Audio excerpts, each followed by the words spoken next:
yang saya inginkan adalah barisan. Kalau kerumunan tuh bubar nggak bawa apa-apa, tapi kalau barisan itu sesuatu yang sudah siap melakukan tindakan-tindakan yang dianggap perlu. Makanya tentara dalam pendidikan dasarnya pasti diajarkan baris berbaris, membangun barisan. Berjamaah dalam Islam itu pasti diajarkan bagaimana membangun saf. Saf itu adalah barisan. Dan di antara saf itu tidak boleh ada ruang yang kosong, karena ruang yang kosong akan diisi oleh setan. Di antara barisan juga tidak boleh ada ruang yang kosong, karena nanti disusupi oleh interaksi. Nah, ini prinsip-prinsip dasar sehingga pesan saya yang pertama, saya mengucapkan terima kasih. Selama ini saya berkeliling kemanapun selalu disupport oleh berbagai kalangan masyarakat yang menamakan diri relawan. Saya sudah nggak tahu lagi ada berapa jumlah relawan yang sudah merelakan diri. Ada yang relawan diorganisir, kemudian dikelola, dilembagakan, dikasih seragam oleh mereka sendiri. Ada juga orang yang secara sukarela, secara terus-menerus mendampingi saya, kemudian mengawal saya, berkeliling di manapun selalu ada, dan saya tidak tahu. Kadang saya suka mikir mereka dapat ongkos dari mana. Tetapi saya makin adalah mereka adalah orang-orang yang bekerja, orang-orang yang mendedikasikan diri dan kemudian punya mimpi bahwa ke depan itu ingin membangun Jawa Barat jauh lebih baik. Dan hari ini Jawa Barat sudah baik, cuman kita ke depan ingin jauh lebih baik. Kemudian yang berikutnya, bahwa apa sih yang menjadi tema kita ke depan? Yang menjadi tema ke depan itu adalah orang nanti harus jelasin yang disebut dengan Jawa Barat istimewa. Kata istimewa itu adalah kata tertinggi dalam sebuah sifat. Gak ada kata yang bisa melebihi istimewa. Duduk ingin diistimewakan, makan ingin diistimewakan, jadi suami ingin diistimewakan, jadi istri ingin jadi diistimewakan, jadi anak ingin diistimewakan, jadi pejabat ingin diistimewakan, dan saya ingin ke depan yang diistimewakan itu adalah rakyat. Rakyat ingin diistimewakan. Nah, rakyat yang istimewa akan lahir dari pemimpin yang istimewa. Pemimpin yang istimewa akan lahir dari rakyat yang istimewa. Dalam bahasa filosofi dasarnya, kalau Jawa Barat itu dilambangkan oleh Siliwangi, Siliwangi adalah mau, maka kalau pemimpinnya mau, rakyatnya harus mau. Tapi dihakan ke rakyat. Jadi rakyat yang terlalu kuat, pemimpin yang terlalu kuat, rakyat yang lemah juga rusak. Maka civil society mengajarkan check and balance, keseimbangan. Nah, keseimbangan itu harus lahir dari sebuah masyarakat yang cerdas. Masyarakat yang cerdas itu adalah masyarakat yang bisa menempatkan dirinya. Maka civil society itu dilambangkan oleh pemimpinnya yang cerdas, rakyatnya yang cerdas. Kontrol masyarakat terhadap pemimpin adalah kontrol kebijakan, bukan kontrol personal, bukan kontrol kebencian. Ini yang akan menjadi orientasi kita. Sehingga kalau ditanya apakah Jawa Barat istimewa itu, Jawa Barat istimewa itu adalah Jawa Barat di mana pemimpin itu mengistimewakan rakyatnya dan rakyat juga menganggap pemimpinnya adalah pemimpin istimewa. Istimewanya di mana? Maka nanti ada lagu Doel Sumbang. Yang istimewa apa sih yang menjadi target itu? Yaitu satu, jalana mulus, dua, imah rakyatna aralus. Nuka tiga, patilu, pamimpina becus. Artinya pemimpin yang punya kemampuan akan mampu mengelola anggarannya dengan baik sehingga bisa membangun infrastruktur jalan yang terkoneksi dari mulai jalan tol, jalan provinsi, jalan kabupaten, jalan desa terkoneksi. Jadi target saya 3 tahun ke depan gak ada lagi di Jawa Barat jalan berlubang, apalagi lubang berjalan. Iya, mantap. Mantap. Yang berikutnya adalah tidak ada lagi 3 tahun ke depan di Jawa Barat anak-anak tidak sekolah, tidak tamat SMA. Tidak lagi di Jawa Barat tidak ada pasien yang tidak bisa berobat. Tidak ada lagi daerah yang tidak ada aliran air bersihnya.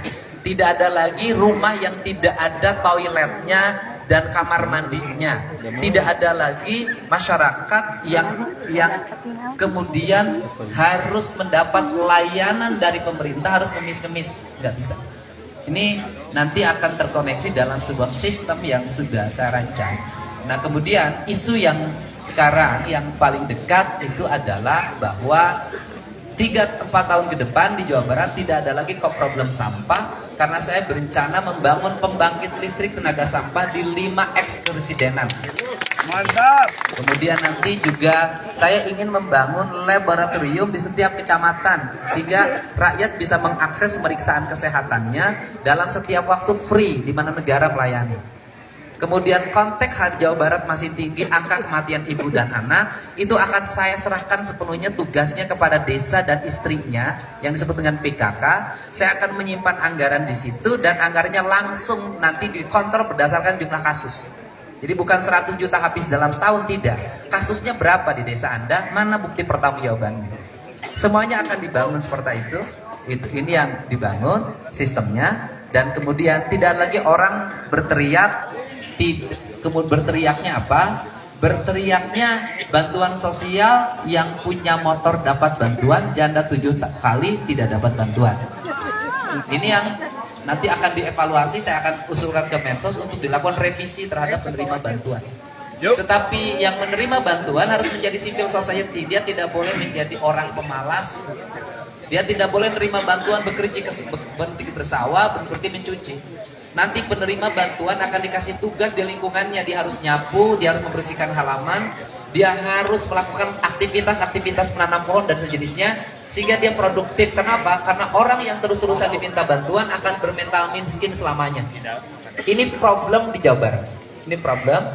Terakhir, civil society saya akan kontrol sampai tingkat desa. Rekomendasi terhadap kegiatan hajatan warga itu nanti harus dilihat ekonomi keluarganya. Orang Sunda itu punya perilaku kajeng teuing tekor asal sohor. Ini berlaku loh orang Sunda. Jadi orang Sunda mah karek boga gaji 2 juta geus nyandung eta kalakuan. Nah, anu boga 30 juta teu nyandung da sieun ku pamajikan anak. Oma? Ya, dimasukin.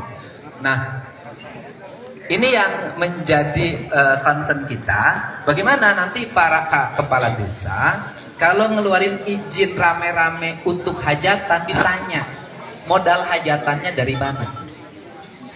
Saya punya riset, rata-rata modal hajatan itu pinjem, dengan harapan yang keundangannya ngirim duit dan ngirim beras.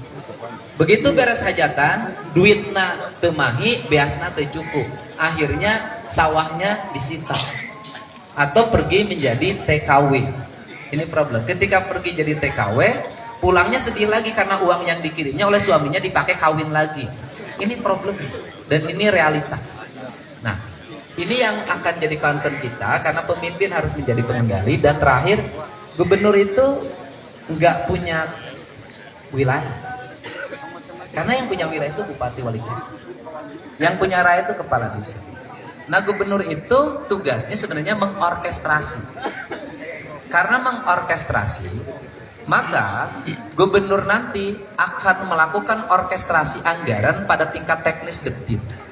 Jadi kalau menyusun anggaran di KPP di kabupaten, maka gubernur akan menugaskan tenaga ahli untuk mendampingi sejauh mana kabupaten itu membelanjakan anggaran untuk kepentingan rakyat.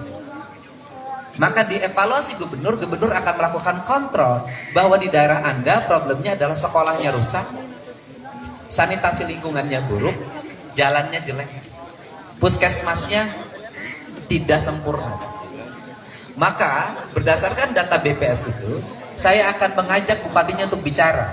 Sebaiknya APBD Anda ini fokusnya prioritas. Selesaikan dulu di situ.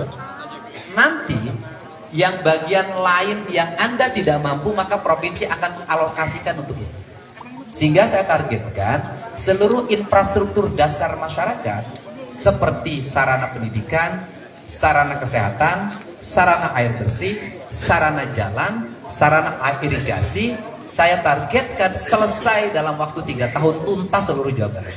Nah ini, Pak Is tahu bagaimana anggaran, kalau itu diintegrasikan berhasil. Kenapa sekarang nggak berhasil? Karena masing-masing jalannya gubernurnya nggak kontrol. Evaluasi anggaran administratif, tidak teknis. Akhirnya belanja-belanja yang tidak penting tetap lolos. Ini yang terjadi ya. Ini yang terjadi Sehingga ini harus segera dibenahi karena gubernur tuh teknis. Beda dengan presiden. Presiden tuh makro.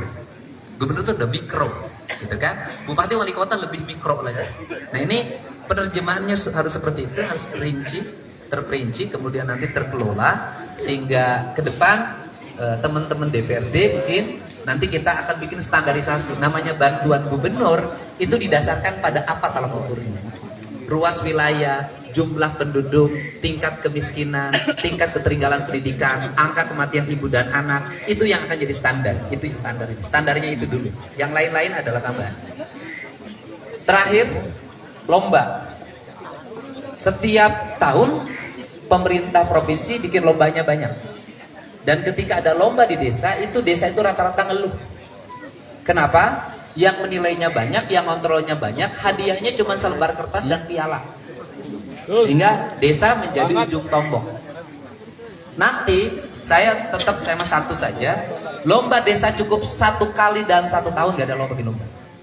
Dan itu terintegrasi satu dari mulai kebersihan, lingkungan, kemudian kependudukan keberhasilan KB-nya, angka kematian ibu dan anaknya, kemudian tingkat kesehatan masyarakatnya, infrastruktur jalannya, infrastruktur irigasinya, infrastruktur air bersihnya.